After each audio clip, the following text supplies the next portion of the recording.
और इस तरह से वह कोई भी फर्टिलाइजर हो, कोई भी खाद हो, वह हमारी फसल के लिए लाभदायक सिद्ध नहीं होता है। तो इसी सब दुष्प्रभावों को दूर करने के लिए इफ्को कंपनी ने नैनो यूरिया लिक्विड का आविष्कार किया है। अब ये नैनो यूरिया लिक्विड आप इस्तेमाल कैसे करें? नैनो यूरिया लिक्विड जैसे कि मेरे मुंह से कई बार निकल चुका है, तो आप ये सोचते होंगे कि ये क्या है। तो मैं आपको बता दूं कि ये जो जैसे पानी की बोतल रखी हुई है, ऐसे ही एक बोतल आती है 500 ml की, और यह एक बोरी यूरिया के बराबर फायदा करता है। यानी कि आप मार्केट से लाते हैं या घर से खेत तक ले जाते हैं, तो जो आपको 45 किलो का वजन उठाकर अपने कंधों पर ले जाकर खेत तक ले जाना पड़ता है, वो सारा वजन का काम खत्म। मात्र 500 ml की एक बोतल और 2 एकड़ या 1 एकड़ के लिए मात्र 15 लीटर पानी। और वो जो मशीन आती है स्प्रेयर वाली, जिसको मशीन बोलते हैं, स्प्रेयर होता है वो नैपसैक स्प्रेयर, तो उस 15 लीटर पानी में आपको मात्र 35 से 40 ml, यानी कि जो सिरप आता है बच्चों दवाई वाला, वो उसका ऊपर का जो ऊपरी ढक्कन होता है सफ़ेद वाला, उसमें 2 लकीरें होती हैं, एक नीचे वाली 2.5 ml की और ऊपर वाली 5 ml की। यदि आप उसको बराबर से भर देते हैं तो लगभग 7 ml के आसपास हो जाता है। यानी कि आपको उस 15 लीटर की टंकी के पानी में मात्र 7 से 8 ढक्कन ही प्रयोग करना है। और इस तरह से हम मिश्रण तैयार करने के बाद आप उस खेत में स्प्रे कर सकते हैं। और इस 15 लीटर के स्प्रेयर से आप ये समझिए कि 50 से 60 किलो नाइट्रोजन, 50 से 60 किलो नाइट्रोजन का मतलब हो गया सीधे से कि जैसे 100 ग्राम यूरिया में मात्र 46 किलो ही नाइट्रोजन पाया जाता है। तो यानी कि समझिए कि मोटा मोटी 130 किलोग्राम यूरिया के बराबर आपने जो एक टंकी पानी का इस्तेमाल किया वह बराबर खेतों में फायदा करेगा। और इसका 100% देश के ICR के तमाम इंस्टीट्यूट के द्वारा या जो इफ्को कंपनी है, इसने तमाम जगह पर इसका ट्रायल करके इसका पूर्ण तरह से जांच कराई है कि नहीं ये किसानों के लिए फायदेमंद है या नहीं है। तो जी हाँ, इसका रिजल्ट निकल कर आया है कि यदि आप इसका इस्तेमाल करते हैं तो 100% ही आपको इसका फायदा मिलेगा। और इफ्को का यदि यह जो नैनो यूरिया तरल है इसका आप इस्तेमाल करते हैं तो ये वातावरण के लिए, जैसे पहले बता चुका हूँ, कि बिल्कुल सेफ है। ये एक भी दुष्प्रभावी नहीं है। और इसका प्रयोग करने से होता क्या है कि इसका प्रयोग जो है पत्तियों के ऊपर किया जाता है। पत्तियों के शोषण कार्य के लिए रंध्र पाए जाते हैं, तो ये सीधे से रंध्र में प्रवेश करता है। और ये जब तक फसल को आवश्यकता होती है 15 से 20 दिन, और चूंकि 30 से 35 दिन के अंतराल में इसका दूसरा छिड़काव किया जाता है, तो जब तक फसल को आवश्यकता होती है तो ये उसको अपने उपभोग के अनुसार ग्रहण करता रहता है। और जो बोरी वाली यूरिया आती है उसका मात्र 1 हफ्ते तक ही काम हो पाता है, बाकी वो किसी काम की नहीं रहती। 1 हफ्ते बाद उसकी जो है सारी प्रोसेस कंप्लीट हो जाती है और वो या तो फिर गैस के रूप में नष्ट हो जाएगी, या अगर आपने पानी बाद में लगा दिया तो सीधे खेत के अंदर चली जाएगी। तो इस तरह से ये हमारी फसल के लिए बहुत ही लाभदायक है। और मैं किसान भाइयों से ऐसी आशा करता हूँ कि ज़्यादा नहीं तो अगर आप 10 बीघे में खेती करते हैं तो एक बोतल आप लेकर आएँ और 1 एकड़ में उसका इस्तेमाल जरूर करें। अगर आपको अच्छा लगता है तो आप अपनी पूरी खेती में इसका इस्तेमाल कर सकते हैं। और यदि आपको लगे कि नहीं हमें बोरी वाली यूरिया ही सही है तो फिर ठीक है, बोरी वाली का ही आप इस्तेमाल कर सकते हैं। और जैसा कि अभी हमारे कई साथियों ने जैविक खेती का यहाँ पर जैविक खेती के बारे में चर्चा की, तो जैविक खेती गलत नहीं है। जैविक खेती की ओर हम लोगों को अग्रसर होना पड़ेगा, क्योंकि बराबर फर्टिलाइजर के उपयोग से हमारी मृदा काफ़ी दूषित हो रही है। और मृदा के साथ साथ हमारा वातावरण, हमारा खान पान, हमारे शरीर में अनेक प्रकार की बीमारियों का वास हो चुका है। तो जैविक में अगर हम प्रवेश कर रहे हैं तो हम सीधे से अगर जैविक में जाएंगे और उर्वरकों का साथ छोड़ देते हैं तो वो भी हमारे लिए घाटे का सौदा हो सकता है। अगर जैविक खेती में हमको यह कि नहीं जैविक खेती की ओर हमको कदम बढ़ाना है, तो जहां तक मैं सोचता हूं कि हमें लगातार पहले 5 वर्षों तक जैविक या उर्वरकों का इस्तेमाल करना चाहिए। अगर आप सीधे से उर्वरकों का इस्तेमाल छोड़ देते हैं, चूंकि हमारी फसलों को क्या है कि उर्वरकों की एक तरह से लत लग चुकी है, और लत बहुत बुरी चीज़ होती है। अगर फसलों में हम उर्वरक बिल्कुल से छोड़कर हम चाहे जैसे 10 क्विंटल की रिकमेंडेशन है, उसमें हम 15 क्विंटल 20 क्विंटल कर देते हैं, जो खादें आती हैं, गोबर की खाद, देसी खाद, या नाइडफ या कंपोस्ट, वर्मी कंपोस्ट जो भी है, तो मेरे हिसाब से उतना ज़्यादा कारगर नहीं है। हाँ, आप 5 साल तक जैविक खादों के साथ साथ थोड़ा थोड़ा करके इसका आप डोज कम करते जाएंगे उर्वरकों का, तो 6वें 7वें साल आप देखेंगे कि नहीं, हम जैविक खेती में पूर्ण रूप से कदम रख चुके हैं और वो हमारे लिए काफ़ी लाभदायक होगा। लेकिन जैविक खेती में एकदम से कदम रखने पर वो हमारे लिए घाटा का सौदा हो सकता है। और मैं इन्हीं बातों के साथ अपनी वाणी को विराम देता हूँ, और मैं फिर से एक बार श्रद्धेय स्वामी जी के चरणों में नंदन नंदन अभिनंदन है, एवं मैं अपने गुरुजनों के चरणों में एक बार फिर से नमन करते हुए मैं अपनी वाणी को विराम देता हूँ। और मैं किसान भाइयों से एक बार फिर से राम राम, और स्वामी जी के लिए स्वामी जी, स्वामी जी, धन्यवाद। जो आज के समय में रासायनिक खादों के अंधाधुंध दोहन से हमारी जमीन में पोषक तत्वों की कमी होती जा रही है, उसकी कमी को भी पूरा कर सकते हैं। साथ ही मृदा की उत्पादकता को भी हम बनाए रख सकते हैं। और निश्चित रूप से यदि हम इन रासायनिक खादों के साथ हरी खादों का प्रयोग करेंगे तो हमारी खेती है जो वह एक अच्छा लाभ का धंधा बनी रहेगी और किसी भी प्रकार के पोषक तत्वों की कमी नहीं होगी। जैसा कि सभी छात्रों ने बहुत बढ़िया बोला, कुछ छात्र जो थे बहुत बढ़िया बोले हैं और सभी का प्रयास सराहनीय रहा और सबने अपनी क्षमता से बताया किसान भाइयों को। आज अधिकांश छात्रों ने जैविक खेती के बारे में बताया, हम भी उसी पर जाएंगे, ठीक है, जैविक पर। तो जैविक खेती क्यों, आखिर जैविक खेती क्यों, ये प्रश्न है। जैविक खेती क्यों? क्योंकि रासायनिक खेती, जो कृषि रसायन आप प्रयोग करते हैं, उसके बहुत बुरे दुष्परिणाम आ रहे हैं। वर्तमान समय में जितने भी कृषि रसायन या फर्टिलाइजर हो या पेस्टिसाइड हो, उसके दुष्परिणाम खेती पर, मानव स्वास्थ्य पर और हमारे पालतू जानवरों पर दिखाई पड़ रहे हैं, जिसके कारण सरकार या स्वयं किसान, जागरूक किसान जो होते हैं, वो जैविक खेती की तरफ अपना रुझान बना लिए हैं। जैविक खेती में हम जो कृषि रसायन होते हैं उसमें मुख्य हम पेस्टिसाइड की बात करेंगे।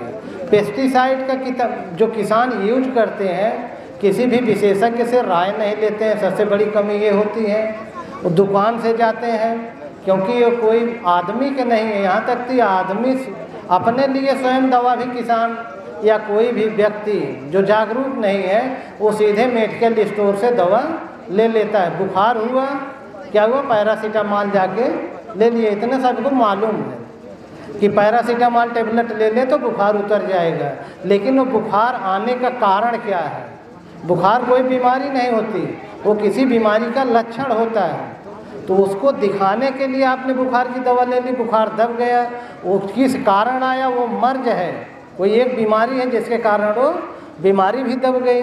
फिर कुछ दिन बाद फिर उठती है, आप फिर पैरासीटामॉल खा के दबा देते हैं उसको। तो इसलिए डॉक्टर की सलाह के बिना ना तो अपने लिए कोई दवा लें, ना किसान के लिए कोई दवा लें, ना तो पालतू जानवरों के लिए कोई दवा लें। ठीक, सबसे अच्छी सलाह यही है कि डॉक्टर से सलाह लें आप, तब ही दवा का प्रयोग करें। तो होता क्या है, किसान जो होते हैं, जो पेस्टिसाइड की दुकान है वहाँ से जा कर के दवा खरीदते हैं, कीटनाशी या कवकनाशी या कोई भी हो, खरपतवार नाशी, इन सभी का दवा लेते हैं। तो दवा दुकानदार का काम क्या है, उद्देश्य क्या है, अधिक से अधिक वो बेचे, अपना माल अधिक से अधिक बेचे। तो क्या करता है कि जो रिकमेंडेड डोज होती है उससे ज़्यादा मात्रा में आपको बताएगा। आप बताएगा कि एक टंकी में एक ढक्कन डालिए, एक टंकी में एक ढक्कन डालिए। तो किसान क्या करता है, और भी लालच आ जाती है उसमें कि जल्दी से जल्दी हमारा ये पेस्ट समाप्त हो जाए, इससे मुक्ति मिले इस रोग से। तो क्या करता है, एक ढक्कन दुकानदार बताया, एक ढक्कन आपने और मिलाया, 2 ढक्कन प्रति टंकी डाल दी। तो क्या हुआ क्या, इससे पेस्टिसाइड की मात्रा बढ़ गई, अनावश्यक आप पर एक आर्थिक बोझ पड़ा। ज़्यादा जो आप आधे से मात्रा में डाल सकते हैं उसका 3-4 गुना आपने ज़्यादा प्रयोग किया। तो ये पेस्टिसाइड जो भी आप डालते हैं पौधे पर कितना पड़ता है सभी जानते हैं। केवल 20 से 25% पौधे के उपयोग में आता है, पौधे पर पड़ता है, बाकी कुछ हवा में उड़ जाता है और कुछ ज़मीन पर गिर जाता है, वो मिट्टी में प्रदूषित हो जाती है। जो हवा में जाएगा वो हवा को प्रदूषित करेगा, जो मिट्टी में रहेगा वो मिट्टी पर प्रदूषित करता है। बाकी जो पौधे पर पड़ता है वो भी पूरा पेस्ट या कीड़े के नियंत्रण में उपयोगी नहीं होता। जहाँ पर कीड़ा लगा है वहीं पर ही वो उसको प्रभावित करता है। बाकी वो बचे क्या, वो पौधे में कीटनाशी या कोई भी पेस्टिसाइड अवशेष के रूप में रह जाता है। अब आप समझ रहे हैं कि जो पुराने ज़माने के बुजुर्ग हैं उनके ज़माने का देसी घी का स्वाद और सुगंध देखिए, आज के समय के वर्तमान समय का देसी घी के स्वाद और सुगंध। जिस घर में देसी घी बनता था वो पूरा मोहल्ला आसपास के महकने लगता था कि घी बन रहा वहाँ पर। आज क्या है, घर में बन रहा, बगल वाले के यहाँ पता नहीं चलेगा देसी घी बन रही है। क्यों? क्योंकि इन्हीं पेस्टिसाइड के अवशेष जो उसमें चले गए, गाय पशु में आया, पशु से दूध में आया, दूध से उसके उत्पाद में आया, उस दूध से हमारे शरीर में आया वो पेस्टिसाइड। तो इस प्रकार पूरा ये सिस्टम है। ये आप ये डाल रहे हैं कि हम पौधे पे डाल रहे हैं, तो हमारे से क्या मतलब, वो खाद्यान्न में आएगा, चारे से जाएगा, पशुओं से होते हुए फिर आपके ऊपर आएगा, अंत में जो लास्ट चेन आपकी होती, आप ही प्रभावित होते हैं उससे। आज के दिन इस संगोष्ठी के माध्यम से आपके कुछ अनुभवों को यहाँ पर साझा कर रहे हैं, आप लोग कर रहे हैं। कुछ बच्चों ने बहुत ही अच्छे विचार अपने रखे, कृषि से संबंधित बहुत सारे विषयों को उन्होंने छुआ। जैसे जैविक खेती की बात हर संगोष्ठी में होती रही है। जैविक खेती की बात मैं देख रहा हूँ ये 4थी संगोष्ठी है, यहाँ भी हुई, इसी तरह से अन्य जगहों पर हुई। अच्छे प्रयास किए, इससे अनुभव होता है कि बच्चे कुछ सीख रहे हैं गांव में रह कर के। इसीलिए इन गोष्ठियों का आयोजन किया गया कि बच्चों को अनुभव शेयर करें, बच्चे अपने अनुभव शेयर करेंगे और गांव से संबंधित कुछ क्रियाओं को सीखेंगे, जिससे उनके व्यक्तित्व में विकास होगा। बच्चों के व्यक्तित्व का विकास भी इसमें सम्मिलित है, इसलिए इन सब कार्यक्रमों को किया जा रहा है। बहुत ही अच्छी जानकारी दे रहे हैं और जो विचार बच्चे रख रहे हैं, अभी बच्चे हैं, कुछ स्पष्टता नहीं होती है उनके शब्दों में, तो वो सीख रहे हैं। लेकिन आगे चलकर वही बच्चे जो यहाँ तक मंच तक आने का प्रयास करते हैं, वही बच्चे अच्छे बच्चे बनेंगे, बोलने वाले बनेंगे और अच्छी बातें बताएंगे और सीखेंगे, मेरा ऐसा विश्वास है। तो जैसा कि पोषक तत्व प्रबंधन के बारे में बच्चों ने बताया, उसमें पोषक तत्व प्रबंधन क्या होता है, ठीक है, क्यों आवश्यकता है और कैसे करेंगे। तो उन पोषक तत्व प्रबंधन में कई बातें होती हैं। तो शुरुआत जो पोषक तत्व प्रबंधन की करते हैं, मृदा परीक्षण से करते हैं। अगर मृदा का परीक्षण, मिट्टी का परीक्षण नहीं होगा तो आपको मिट्टी के संबंध में ज्ञान नहीं होगा कि मिट्टी में कितने पोषक तत्व उपलब्ध हैं और कितने की कमी है। तो आज के परिवेश में अगर देखा जाए, इन सब का राष्ट्रीय स्तर पर एनालिसिस या विश्लेषण किया गया, तो उसमें 90% से अधिक जो सैंपल थे वो उनमें नाइट्रोजन की कमी पाई जाती है। अर्थात हमारी मिट्टी में नाइट्रोजन की बहुत ही कमी है, बहुत ही कमी है। इसलिए हमको उर्वरक के माध्यम से उसको देना पड़ता है। यूरिया की ज़्यादा खपत करनी पड़ती है। इसी तरह से फास्फोरस की भी कमी है। 80% जो भी मृदा परीक्षण के नमूनों का परीक्षण किया गया तो उनमें 80% फास्फोरस की कमी पाई गई उन नमूनों में। इसी तरह से पोटेशियम की भी है 50%। इसी तरह से जैसा कि हम जानते हैं कि पौधों को अपनी अच्छी वृद्धि एवं विकास के लिए बच्चे जानते हैं, कृषक भाई नहीं जानते हैं, लेकिन बच्चे जानते हैं, उनको पढ़ाया गया है कि अच्छी वृद्धि एवं विकास के लिए पौधों को 17 पोषक तत्वों की आवश्यकता होती है। लेकिन हमारे किसान भाई मात्र 2 या 3 पोषक तत्व उर्वरक के द्वारा देते हैं, यूरिया और डीएपी, ज़्यादा से ज़्यादा म्यूरेट ऑफ पोटाश, इसी का इस्तेमाल किया जाता है। इन उर्वरकों से मात्र 3 पोषक तत्व ही प्राप्त होते हैं। इसलिए जो मिट्टी में पोषक तत्वों की कमी है और होती जा रही है बराबर, तो मिट्टी का परीक्षण बहुत ही आवश्यक है। इसके अलावा जो सूक्ष्म पोषक तत्व होते हैं उनकी भी आवश्यकता होती है। इसलिए पोषक तत्व प्रबंधन में एकीकृत पोषक तत्व प्रबंधन या समन्वित पोषक तत्व प्रबंधन के तहत जो काम किया जाता है वो जो भी पोषक तत्वों से संबंधित स्रोत होते हैं, साधन होते हैं, 2 ही साधन हैं, एक कार्बनिक और दूसरा अकार्बनिक। तो कार्बनिक स्रोत और अकार्बनिक स्रोत के माध्यम से हम पोषक तत्वों को फसल में देते हैं या दे सकते हैं। ठीक है, जो कार्बनिक पोषक तत्व हैं उनका बहुत ज़्यादा महत्व है और इस महत्व के बारे में पूर्व में भी कहा जा चुका है।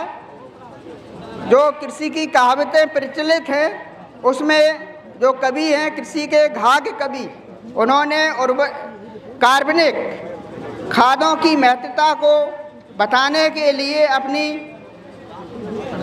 वक्तव्यों में कहा है कि खाद पड़े तो खेत है, नहीं तो कूड़ा रेत है, नहीं तो कूड़ा रेत है।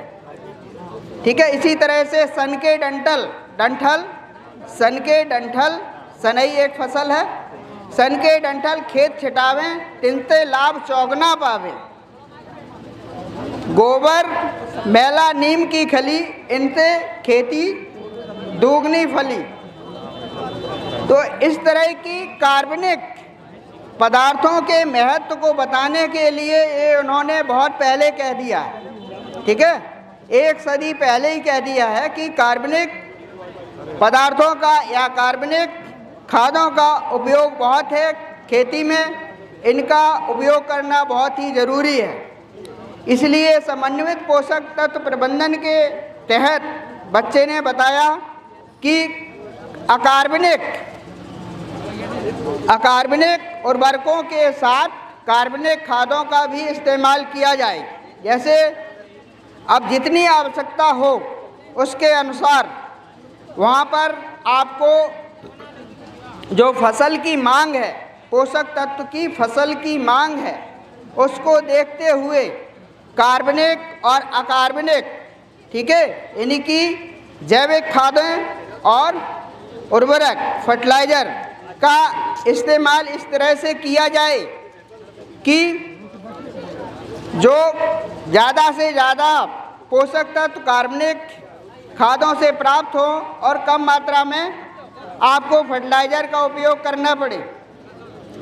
इसी तरह से इन साधनों के साथ साथ अकार्बनिक साधनों के साथ साथ कार्बनिक साधनों का भी उपयोग करना बहुत ही आवश्यक है।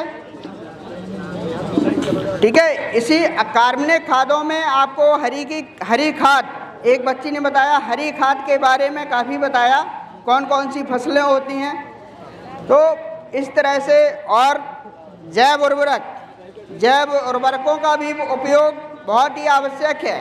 ये क्षेत्र है जो दलहन का क्षेत्र है और जैव उर्वरक विशेष रूप से राइजोबियम कल्चर, यहाँ एक छात्र ने बताया राइजोबियम कल्चर के बारे में भी बताया कि ये इतना उपयोगी होता है, लेकिन उसकी उपयोगिता एक विशिष्ट फसल के लिए एक विशिष्ट जैव उर्वरक होता है। ठीक है, उसी का इस्तेमाल करेंगे तो उस फसल में ज़्यादा लाभ होगा। मिलने के बाद जो उनको पास जानकारी उपलब्ध हुआ, वो चीज़ें हमारे सभी छात्र आपस में बांट करके एक एक पॉइंट पर आपको जानकारी देने की कोशिश किए हैं। हम अपने छात्रों का हौसला अफजाई करते हैं कि आगे भी इससे भी बेहतर अच्छा कार्यक्रम करने की कोशिश करेंगे। कहते हैं ना कि हर दर्द की एक पहचान होती है, कि हर दर्द की एक पहचान होती है, खुशी चंद लम्हों की मेहमान होती है, वही बदलते हैं रुख हवाओं के जिनके इरादों में जान होती है।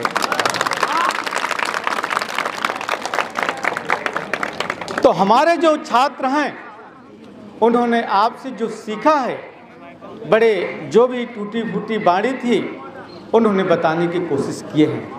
इसके साथ ही साथ आपका मैं आह्वान कर रहा हूं कि यदि आपकी खेती करने से कोई समस्या उत्पन्न हो रही है तो हमारे सभी ब्रह्मानंद महाविद्यालय के विद्वान साथी इस मंच पर विराजमान हैं। आप अपनी समस्याओं को यदि रखते हैं जो हमारे छात्र आपको नहीं बता सके, उसका हम आपका स्वागत करते हैं और उसको हम बताने की कोशिश करेंगे। कई बार क्योंकि हमारे छात्र जो हैं अभी जो है लर्निंग कंडीशन में है, सीखने की अवस्था में है, इसलिए हर चीज़ की जानकारी उनको नहीं है, अभी वो स्टार्टिंग है। लेकिन हमारे जो साथी हैं विद्वान साथी, वो इसके क्षेत्र में, एग्रीकल्चर के क्षेत्र में या पशु चिकित्सक के क्षेत्र में परिपूर्ण हैं, उसमें कोई संदेह नहीं है। यदि ऐसा आपको खेती से संबंधित किसी जानकारी की आवश्यकता हो तो मैं आपका स्वागत करता हूं और हमारे आप पर्ची में लिख करके हमारे छात्र के माध्यम से इस मंच तक उपलब्ध कराने की कोशिश करें। साथ ही जब चली ही बात जैविक खेती की, तो जैविक खेती वाकई अच्छा है, हम उसका समर्थन करते हैं। लेकिन आप पूर्व का अनुभव करिए, जब हमारे देश में कीटनाशी दवा का नहीं था और फर्टिलाइजर खाद नहीं था, तब हमारे पास पूरी की पूरी जैविक खेती ही चल रहा था। उस समय क्या प्रोडक्ट उत्पादन था आपके पास कि आप भूखमरी के कगार पे पहुंचे हुए थे। खाने के लिए दाना नहीं था, पहनने के लिए वस्त्र नहीं था ठीक से। ऐसे कंडीशन में हमारे एक बहुत विद्वान साथी जिनको कहते हैं नॉर्मन बोरलॉग, जिन्होंने हरित क्रांति के जनक हैं, जिन्होंने अच्छी विदेशों में इन्होंने अच्छी प्रजाति को डेवलप किया और उसी प्रजाति को कुछ वहाँ से चीज़ ला करके हमारे आदरणीय एम.एस. स्वामीनाथन जी ने उसको ला करके अपने देश में तमाम तरह की अच्छी गेहूं की प्रजातियों को जो है उन्होंने उत्पादन क्षेत्र में फैलाया। लेकिन वो प्रजाति और जो आपके पूर्व की प्रजाति थी, दोनों में जमीन आसमान का अंतर था। तब हमारे पास जैविक खेती था, लेकिन हमारे पास उस तरह की वैरायटी नहीं था जिससे वो उस जमीन में अच्छा पैदावार दे सके। इसके लिए उन्होंने जो है संकर बीज, जिसको आप कहते हैं हाइब्रिडाइजेशन, संकर बीज या तमाम तरह की अच्छी वैरायटी उन्होंने निकाला और वो वैरायटी आपकी जो जमीन है उसके लिए उतना खाद या पोषक तत्व उपलब्ध नहीं करा सकता है। और जब उतना पोषक तत्व उपलब्ध नहीं करा सकता है तो उत्पादन आपके अनुमान के अनुसार नहीं दे सकता है। इसलिए वैज्ञानिकों ने आपको सुझाया कि आप जैविक खेती के साथ खेती करें, लेकिन वो जो प्रजाति है उस प्रजाति को अधिक पोषक तत्व की आवश्यकता पड़ता है, तभी वो भरपूर उत्पादन देगा, अन्यथा आपको उत्पादन नहीं देगा। फिर उसी क्षेत्र में आप पहुंच जाएंगे जब हमारा देश स्वतंत्र नहीं था, उसके पहले जो हमारे पास प्रजाति थी। इसलिए यदि आप जैविक खेती करते हैं तो आपको भूमि का परीक्षण कराना पड़ेगा। पहला काम भूमि की परीक्षण कराइए, उस प्रजाति के रिक्वायरमेंट को देखिए, आवश्यकता को कि कितनी उसकी पोषक तत्व की आवश्यकता है, फिर आप जो है उसके अनुसार आप जैविक खेती करें। पोषक तत्व हम कई माध्यम से ला सकते हैं। एक तो हमारे पास बहुत से फर्टिलाइजर हैं, हम उसका यदि सेवन नहीं करते हैं तो हरी खाद है, सनई, ढैंचा, इसके तमाम और भी हैं। गोबर की खाद है, सड़ी खाद है, कंपोस्ट खाद है, बर्मी कंपोस्ट है, जो हमारे सभी बच्चे ने आपको छोटे छोटे टुकड़ों में कर करके बताया है। तो इस चीज़ को आपको ग्रहण करने के बाद फिर अपने खेत में जैविक खेती आप करें तो निश्चित है, मुझे पता है कि आपको भरपूर लाभ मिलेगा। नहीं तो फिर वही कहते हैं ना कि डूबने वाले समुंदर को दोष देते हैं, कि डूबने वाले समुंदर को दोष देते हैं और रोने वाले मुकद्दर को दोष देते हैं और पांव संभाल के रखते नहीं, ठोकर खाकर पत्थर को दोष देते हैं। तो इस तरह से जब आप जैविक खेती करेंगे, इसके साथ ही साथ बहुत से ऐसी जैविक खेती की जो आपके खेत में कीड़े मकोड़े या रोग लगते हैं, उनके लिए भी हमारे पास भरपूर मात्रा में जो है उपलब्ध हैं। हमने क्या किया, जो हम लोग बताए, जो हमने लिख करके दिया, उसके अनुसार आपने प्रयोग नहीं किया, जिसके कारण हमारे डॉक्टर साहब ने भी बताए थे कि जो हमारे लाभदायक कीट हैं, जैसे मकड़ी है और से बहुत चीज़ हैं, वो सारे के सारे नष्ट हो गए। चिड़िया, बहुत से ऐसी चीज़ें नष्ट हो गए जो खेतों में बैठते थे, छोटे छोटे जो कीड़े मकोड़े उसको खाते रहते थे। लेकिन आपने अंधाधुंध उस जो है कीटनाशी का प्रयोग आपने किया, जिसके कारण हमारे खेत की जो माइक्रोफ्लोरा था और जो हमारे सहजीवी थे, जो खेतों में जिनकी ज़रूरत था, वो सारे के सारे नष्ट हो गए। इसलिए हमें फिर से अपने खेतों में कुछ जैविक चीज़ें, कुछ और चीज़ों को मिला करके जो हमारे खेत की रिक्वायरमेंट्स हैं, उसके अनुसार आप खेती करेंगे तो निश्चित है आपको भरपूर लाभ मिलेगा। और मैं अपने किसान से आह्वान करता हूं, यदि कोई समस्या हो तो यहाँ पे आप दें, आपका स्वागत है। यहाँ से हम लोग श्री फूल सिंह भैया के खेत पे गए। ये जो है ऑर्गेनिक चना बोए हुए हैं, वो चीज़ देखने लायक थी। ऑर्गेनिक चने में कुछ चीज़ें हम लोगों ने देखा कि जैसे विद्यार्थियों की इच्छा थी कि सर बता दीजिए वो गांठें कहाँ बनी हैं। तो एक दो पौधा हम लोगों ने अनुमति लेके फूल सिंह भैया से उसको उखाड़ा और इनको गांठें दिखाई गई कि देखो 50-55 दिन की फसल हो चुकी है, ये गांठें बनी हैं। वहाँ कटवर्म लगा था। तो चूँकि ऑर्गेनिक की बात चल रही है तो हम लोगों ने पूछा कि भाई यहाँ दवा नहीं डालना है, तो फूल सिंह भैया ने बताया कि कटवर्म की सबसे अच्छी दवा है पानी डाल दो, सिंचाई कर दीजिए, कटवर्म जो है ख़त्म हो जाएगा। एक अच्छी चीज़ ये भी बच्चों ने सीखा। फिर कुछ बीमारियां लगी थी, उसके बारे में कुशवाहा जी ने बताया। वहाँ से हम लोग फूल सिंह भैया के घर गए तो वहाँ सीड्रिल के बारे में फूल सिंह भाई साहब ने बहुत अच्छी तरह से बताया कि कैसे हम इसको एडजस्ट करते हैं, कैसे सीड को बोते समय अगर मान लीजिए सरसों का सीड है तो कैसे एडजस्ट करेंगे। तो फूल सिंह भैया ने कहा कि नहीं भाई हम यूरिया भी डाल देते हैं, तो थोड़ा हम इनसे असहमत थे। हमने कहा भाई बीज के साथ खाद फर्टिलाइज़र का उपयोग नहीं करना चाहिए। हालांकि उनके यहाँ फिर हम लोग चाय पानी पिए। दूसरी चीज़, कुछ टेक्निकल बातें, अभी इस कार्यक्रम के पहले हमारे श्याम सुंदर मुखिया जी हमारे बहुत पूर्व परिचित भी हैं, इन्होंने कहा कि मैं ऑर्गेनिक गेहूं बोया था और मेरे खेत में 1 या 2 बोरा निकला भाई साहब। तो हमने कहा भाई साहब आपने कोई खाद नहीं प्रयोग किया? कहे नहीं। तो हमने कहा तो भाई तब तो निकलेगा ही 1-2 बोरा। हमने कहा भाई आपको उसमें ढैंचा का प्रयोग करना चाहिए। और आप सबको बताना चाहता हूँ, चूँकि समय की वरीयता हमको स्वयं देखनी है, कि ढैंचा के लिए आपको कहा जाता है rice feed system. Rice feed system जो है बच्चों आप ज़रा ध्यान दें, इसको फूड बास्केट ऑफ कंट्री कहा जाता है, जो 10.5 मिलियन हेक्टेयर में बोया जाता है पूरे भारतवर्ष में। वहाँ भी ये कमी है कि जो धान के जड़ से निकलने वाला रूट एक्सुडेट्स है, जिसमें डिफरेंट प्रकार के एल्कोहलिक सब्सटेंस से निकलते हैं, जस्ट लाइक बेंजोइक एसिड है, सिनेमिक एसिड है, ये सब निकलते हैं, वो गेहूं के उत्पादन को नुकसान पहुंचा रहे हैं। क्या करते हैं, वो जड़ों पर जाकर उनके जम जाते हैं और पौधा न्यूट्रिएंट नहीं ले पाता। और जो गेहूं का है वो धान को नुकसान पहुंचाता है। तो अगर इस विधा को समाप्त करना है तो क्या करें? तो उसका एक ही उपाय है कि हम ढैंचा या सनई का उपयोग करें। ऑर्गेनिक फार्मिंग का जो फंडा है यहीं से शुरू होता है लगभग। आपकी शिफ्टिंग कल्टीवेशन है, आप पढ़े हैं, अब उसमें जाने पर समय लगेगा। शिफ्टिंग कल्टीवेशन का पूरा फार्मूला ऑर्गेनिक फार्मिंग पर डिपेंड है।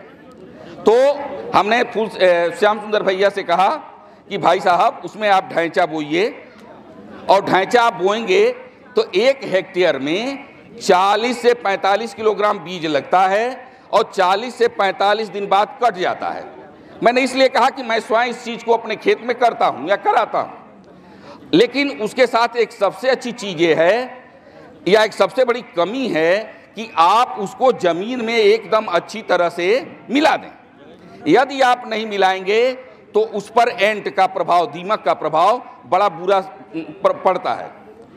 अब होता क्या है, अगर आप ढैंचा डालते हैं तो आपने पढ़ा होगा कि ढैंचा की 2 प्रजातियां हैं, सिस्बेनिया एक्यूलिएटा जो अपनी देसी है और सिस्बेनिया रोस्ट्राटा जो विदेशी है, वो अफ्रीकन भी कहते हैं। तो आप सिस्बेनिया एक्यूलिएटा का प्रयोग करें और यह जो है 85 से 105 किलोग्राम नाइट्रोजन प्रति हेक्टेयर फिक्स करता है। तो आपका जो खाद की कमी, जो उर्वरक से आप देना चाहते हैं, बार बार हम लोग खादे बोलते हैं, आदत में पड़ा है, ये गलत है। जो हम उर्वरक देते हैं उसको हम न दें, साथ ही साथ आप गोबर का खाद, बर्मी कंपोस्ट। अब बर्मी कंपोस्ट में देखिए नाइट्रोजन का क्या स्थिति है, 3% नाइट्रोजन बर्मी कंपोस्ट में जाता है, 1.5% क्या फास्फोरस जाता है और 2% पोटाश जाता है। FYM है, गोबर की खाद है, ये क्या करती है, इसमें भी 0.5 नाइट्रोजन जाता है, 0.25 फास्फोरस जाता है, 0.5 पोटाश जाता है। तो ये सब जब जमीन के अंदर जाएंगे तो जैसे हम लोगों को बीमारी है ना, ब्लड प्रेशर है, डायबिटीज है, जैसे हम लोगों का हो जाता है तो हम लोग टहलते हैं, दौड़ते हैं तो खेत दौड़ने लगेगा, क्योंकि जो उसका हर्ट है CN रेशियो मेंटेन होगा। जैसे ही आपके खेत का ऑर्गेनिक मैटर 0.5 से 1 के बीच में पहुंचा तो CN रेशियो भी उसी के अकॉर्डिंग जो 10 से 12 संबंधे 1 होना चाहिए वहां पहुंच जाएगा। और जैसे ही 10 से 12 संबंधे 1 पहुंचा CN रेशियो तो आप स्वस्थ हो जाएंगे। इसलिए ऑर्गेनिक खेती करना जरूरी है। जय हिंद, जय भारत। सनई ढैंचा बोते हैं 15 जून के आसपास और दूसरी फसल भी उसी समय बोया जाना है, तो वो कैसे, अगर सनई ढैंचा 45 दिन समय क्रॉस कर लेगा तो उस सीजन का वो फसल बो ही नहीं पाएगा। ऐसा इसमें कोई प्रॉब्लम है? जरा इसका सलूशन हमें बताइए, हमें कमी है ज्ञान की इसमें, मैं इसका सलूशन चाहता हूँ। पांडे जी, हर जगह तो नहीं संभव है, लेकिन जहाँ थोड़ी सी नमी है वहाँ जुताई करके आप अपना ढैंचा बो सकते हैं, और थोड़ा और या अप्रैल में बो सकते हैं। 45 दिन में ढैंचा तैयार हो जाएगा, उसको आप उस ज़मीन में मिला सकते हैं। अगर धान की फसल अर्ली हो जा रही है तो हमारे यहाँ मैंने देखा है, मैं पूर्वांचल से आता हूँ, आप जान रहे हैं कुशीनगर से आता हूँ, वो बीच में भी लेने का प्रयास करते हैं। 35-40 दिन पर भी ढैंचा को जो है वो ज़मीन में पलट देते हैं। इससे हमें कोई नुकसान नहीं हो रहा है, अल्टीमेटली कहीं ना कहीं हमारी ज़मीन रीच हो रही है, और हमें हो सकता है कि 85 से 105 किलोग्राम नाइट्रोजन प्रति हेक्टेयर न मिले, लेकिन 60 से 80 किलोग्राम नाइट्रोजन हमें प्रति हेक्टेयर ऑर्गेनिक नाइट्रोजन मिल रहा है। किसान कर रहा है सर।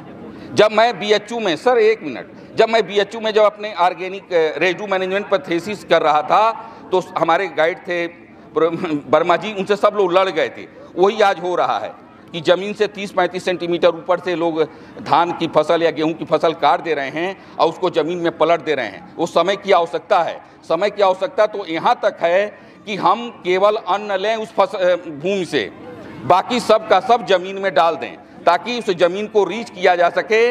आपके ज़मीन का जो ह्यूमस या वो है वो 0.2 से 0.3 पहुँच गया है।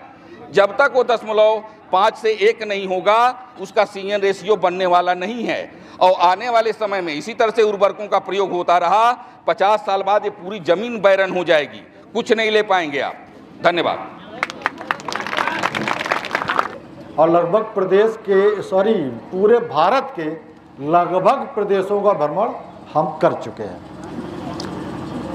अनुभव ये पाया है कि यहाँ हम 8 साल से हैं, पर वो चीज़ यहाँ नहीं पा रहे हैं जो अन्य जगहों पर जिसका नाम है पंजाब, हरियाणा, पश्चिम उत्तर प्रदेश, देखिए वहाँ होता क्या है, किसान की परिभाषा 4 चीज़ से पूरी होती है। अगर 4 चीज़ कर रहा है किसान तब किसान है। नंबर 1 कृषि का उत्पाद बेचे, दूसरा सब्जी बेचे, तीसरा फल बेचे और चौथा दूध बेचे। 4 काम एक साथ लेकर के जब तक नहीं चलेंगे हम आप, तब तक पूर्ण किसान नहीं होता। इसी क्रम में हमारे यहाँ के यहाँ ज़्यादातर खेती को लेके ज़्यादा चला जाता, बगीचों का जोर नहीं है। आप चलिए जितना निकल जाइए पश्चिम सब जगह, वहाँ बगीचों का बहुत जोर है। आपके पास 2 बीघा या 1 बीघा का बगीचा हो जाए, अगर 2 बीघा का बगीचा है तो वो भी कम से कम आज की तारीख में 4 लाख का साल में उड़ जाता है। लगा लीजिए आप बगीचा अमरूद का, नींबू का। तो ये हो गया कि कृषि को करना है तो ऐसे मदों को बढ़ा कर चलिए। और इसी में सबसे बड़ी बात जो आ रही है कि हमारे जो बच्चे बैठे हैं, ये बेटियां बैठी हैं और हमारे किसान भाई हैं, कोई भी अपने आप न हारे। अपने आप न हारी माने तो दुनिया में कोई आपको हरा नहीं सकता है। जैसे परेशान हो जाते हैं, इंतज़ार करो, समय बहुत बलवान होता है। आज कठिनाई है, कल सुधर जाएगी। ये जो बच्चे हमारे परेशान हो जाते हैं, इनका एक ही मंत्र होना चाहिए, मुझे अपने आप से नहीं हारना, मुझे तो करना है वही जो हम चाह रहे हैं, और जो चाहेंगे वो कर ले जाएंगे। देखिए हमारे भी एक बेटी है, एक बेटा, बहुत मेहनती थे और परेशान रहते थे। हम देते थे, मंदिर जाते थे बेचारे, हम तो बाहर खड़े रहते तो जाके हाथ जोड़ेंगे, ये करेंगे, टीका लगवाएंगे, सब करेंगे। और जब तक सफल नहीं हुए लगे रहे और आज दोनों सफल हो गए। ऐसे ही आप सबको सफल होना है। ये हमारी जो बेटियां हैं सब स्वावलंबी बननी है। इनकी पढ़ाई ऐसी नहीं होनी चाहिए कि सिर्फ औपचारिकता भर के लिए, आपको अपने पैरों पे खड़ा होना है। और बहुत सारे रास्ते हैं, आप सिर्फ लगन से आगे बढ़ना है। आज की पढ़ाई में साधारण पढ़ाई से गुजारा नहीं होना है, बड़ी टफ पढ़ाई है और कंपटीशन है, तो पूरे जोश से लगना आप लोगों को, पर अपने मन से ना हारना कभी। बस हमारे पास इतना ही अनुभव है। बाकी जो हमने 4 चीज़ बताई, खेती, उद्यान, फल और डेयरी, ये जितने भी हम आपके बीच में सब लोग हैं, हर एक विशेषज्ञ आपके राट में हैं। आपको डेयरीज में आगे बढ़ना है, आप हमसे संपर्क करो। उद्यान में बढ़ना है, खेती में बढ़ना, हम बड़े शौक से आपको बताते हैं। और इसी सरकार में अभी एक नई योजना आ गई है, जैसे KCC कृषि का बनता था, आप लोग खाद बीज के लिए पैसे लेते थे, उसी क्रम में पशुपालन के लिए भी KCC बनने का अधिकार बैंकों को दे दिया गया है। उसके फॉर्म हम लोग भरवा रहे हैं। जिस किसान भाई और ये बच्चे जो बैठे हैं, अपने गार्जियन को बताएं कि अपने अपने क्षेत्र में संबंधित ब्लॉक में वो फॉर्म भरे जा रहे हैं। उसमें कोई लागत नहीं लग रही है, आपको फॉर्म भर के देना है, उसको हम जिले में पहुंचाएंगे, जिले से संबंधित बैंक को आएगा, वो सर्वे करेंगे, आपको फाइनेंस कर देंगे। इसमें खेती नहीं है उसको भी मिलेगा, कोई गारंटी नहीं है। तो इस तरीके का हमारी इस योजना के भी लाभ उठाइए। और जो मेरे पास अनुभव था वो हमने बता दिया। हमें तो लगता है हर आदमी को मनोबल से सब काम करना चाहिए, कभी मन से हारी ना मानी जाए। धन्यवाद। किए गए हैं, इसमें हमारे सभी शिक्षक साथी, छात्र छात्राएं और विशेष रूप से ग्रामवासियों का जो सहयोग मिला, मैं इसके लिए आप सभी का हृदय से आभार व्यक्त करता हूं कि हमारे छात्रों का इस तरह से उत्साहवर्धन किया गया। ग्रामीण अंचल में काफ़ी समस्याएं होती हैं, अगर आप लोगों का सहयोग इस तरह से नहीं मिलता तो ये हमारे छात्र छात्राएं इतनी दूर तक आना जाना, और इनका एक, क्योंकि फार्मल एजुकेशन के तहत एक निश्चित कार्यक्रम है, उसमें तमाम प्रकार के सर्वे कार्य किए जाते हैं और इन ठंडी के दिनों में काफ़ी समस्याओं का सामना करना पड़ता है। तो मैं आप सभी का इसके लिए आभार व्यक्त करता हूँ। और इसमें इस कार्यक्रम में जो हमारे मुख्य अतिथि जी हैं, साथ में कृषि विशेषज्ञ हैं और हमारे सभी शिक्षक साथियों ने जो वक्तव्य दिए, उनको आपको थोड़ा सा अनुकरण करने का प्रयास करना चाहिए। ये कॉलेज से अलावा भी जो हमारे सचान साहब वेटनरी डॉक्टर भी हैं और बड़े पदों को सुशोभित कर रहे हैं, उनके अनुभव आपके सामने आए। काफ़ी बड़ी बड़ी बातें भी हुई आपके जो जीवन से संबंधित है, और हमारे कॉलेज के डॉक्टर नीलम सिंह जी ने आपको पूरा इतिहास, भूगोल, नागरिक शास्त्र और इसके अलावा कृषि को जोड़ते हुए उसकी उत्पत्ति स्थल से लेकर समाधि स्थल तक पहुंचाने का प्रयास किया। और मेरा ये ऐसी आकांक्षा है, ऐसी अभिलाषा है कि ऐसे नॉलेज का आप अपने जीवन में अवतरित करने का प्रयास करें, उनके सुझाए हुए जो बिंदु हैं उन पर विचार करते हुए अग्रसर हों, ऐसी मेरी कामनाएं हैं। किसान बंधुओं से मेरा एक सुझाव है कि जो कुछ भी नॉलेज हमारे छात्रों को आपने दिया या छात्रों के माध्यम से आपको मिला, ये बुंदेलखंड क्षेत्र है और अभी पशु चिकित्सा अधिकारी महोदय ने आपको इंडिकेट किया है कि जिस प्रकार से पश्चिम के क्षेत्रों में, क्योंकि मैं अभी पश्चिम से ही आया हूँ, वहाँ की समृद्धता और समरसता में इधर की अपेक्षा 100 साल का अंतर होगा, ऐसा मेरा मानना है।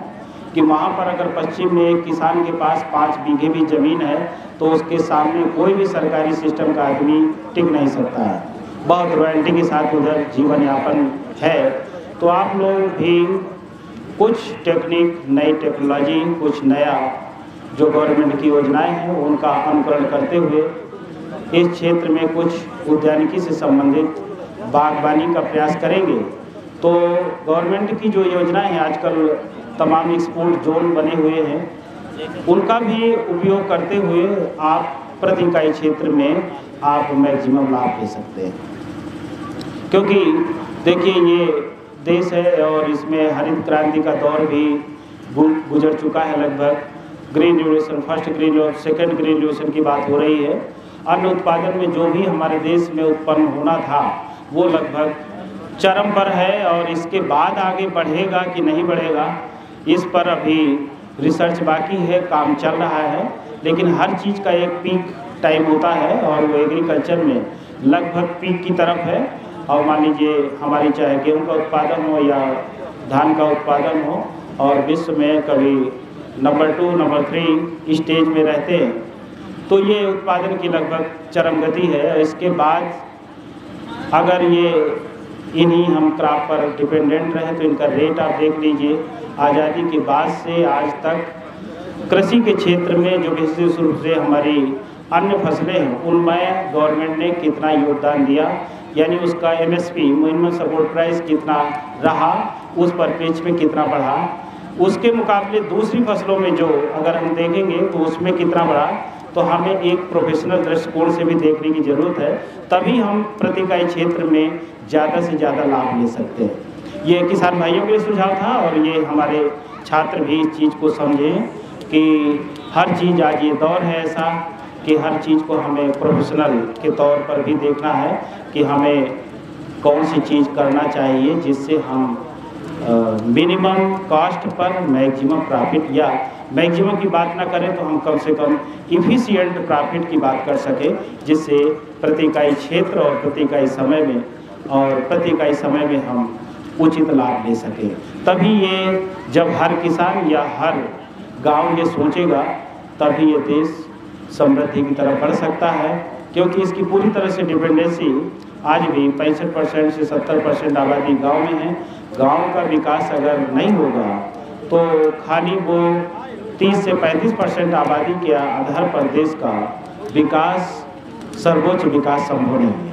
ये देश बहुत बड़ा देश है, इसकी कल्पना हम बाकी देशों से नहीं कर सकते हैं। इसकी अपनी एक अलग सभ्यता, अलग कल्चर और अलग कहानी है।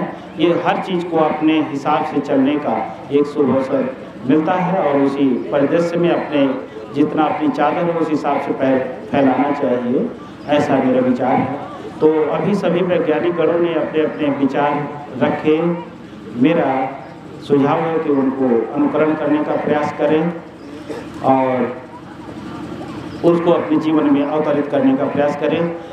ये छात्र हमारे क्योंकि 7वें सेमेस्टर के छात्र हैं, इतने बड़े बड़े एक्सपोजर, इतने बड़े बड़े अनुभव ये संक्षिप्त समय में जितने दिन से शिविर लगाए, गांव में आते हैं, मिलते जुलते हैं, तो एक गांव का एक्सपोजर, यहाँ पे खड़े होने का एक्सपोजर, बोलने के शुभ अवसर मिलते हैं, जिससे इनकी पर्सनालिटी पे निखार आता है। और आप सभी से गुजारिश है कि हर लोग, अभी क्योंकि 8वां सेमेस्टर आएगा, चढ़ बढ़ करके इसमें हिस्सा लें और अपनी पर्सनालिटी को इस हिसाब से डेवलप करें कि आप सेवा के लायक हों, जिन क्षेत्रों में जाएं अपना नाम रोशन कर सकें। बच्चियों से विशेष रूप से मेरी गुजारिश है कि एग्रीकल्चर सेक्टर में आपने पैर रखा है, बहुत अपार संभावनाएं हैं।